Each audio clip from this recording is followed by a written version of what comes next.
couple of years ago, the National Security Archive, which sounds like part of the government but isn't, it's part of George Washington University, the National Security Archive released a great little guide about how to read State Department cables.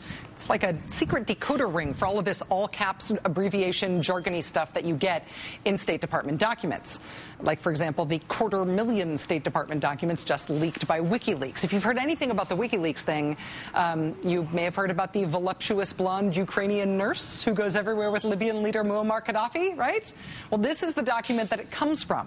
It's from the American Embassy in Tripoli, so the American Embassy in the capital of Libya. It goes to the Secretary of State in Washington, D.C. It is effective immediately. It then gets copied to all these other places, the Arab League Collective, whatever that is, the European Political Collective, the U.S. mission at the UN in New York, to the National Security Council, to the CIA, to AFRICOM, the Pentagon's Africa Command, which is inexplicably headquartered in Stuttgart, Germany, also back to the embassy that it came from. It is cool to learn how to read all these abbreviations because they're written in a way that makes you feel cool to be able to read them. But the real drama here, at least for those of us at the Rachel Maddow Show, is not so much that, oh my God, we've got this secret no foreign eyes cable from the American Embassy in Tripoli, or that it mentions the voluptuous Ukrainian blonde nurse.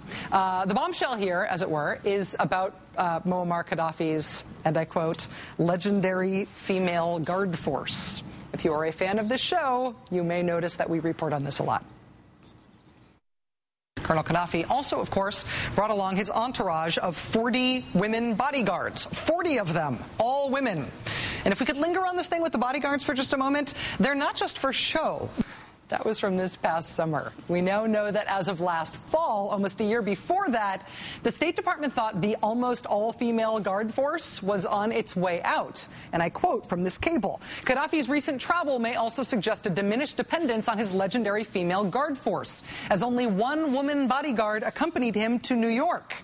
Again, same cable, secret, no foreign eyes. Quote, observers in Tripoli speculate that the female guard force is beginning to play a diminished role among the leader's personal security staff. Only one female guard was included among the approximately 350-person strong Libyan delegation to New York. Now, why is this secret information? I have no idea. It also turned out to be totally misleading because he brought 40 of those female bodyguards with him the next year to Rome. Now, while the Rachel Maddow Show's staff interest in Gaddafi's all-female badass bodyguard troop is purely prurient, which is as hard to admit as it is to say, this does point out a larger issue. Maybe the larger issue evident out of this giant document dump. This is 250,000 diplomatic cables that have been leaked, and it is true that there will be some diplomatic consequences from the leak. But most of the consequences so far seem to be embarrassment over things like name-calling and gossip and, like this one, right, openly sourced items readily knowable by anybody who reads the newspaper or who watches geeky cable news shows with dodgy judgment on what foreign policy issues are important. But all of this stuff is classified. All of this stuff is secret. All of it goes through an incredibly elaborate, expensive process of classification, sending it through secure communications, keeping it classified for years. I mean, as intelligence goes, this is pretty tame stuff. But it is timidity that comes at great cost. Secrecy comes at great cost. It is an expensive thing to do, not just in terms of money, but also in terms of trust. Every time WikiLeaks does another document dump, everybody's expecting bombshell secrets.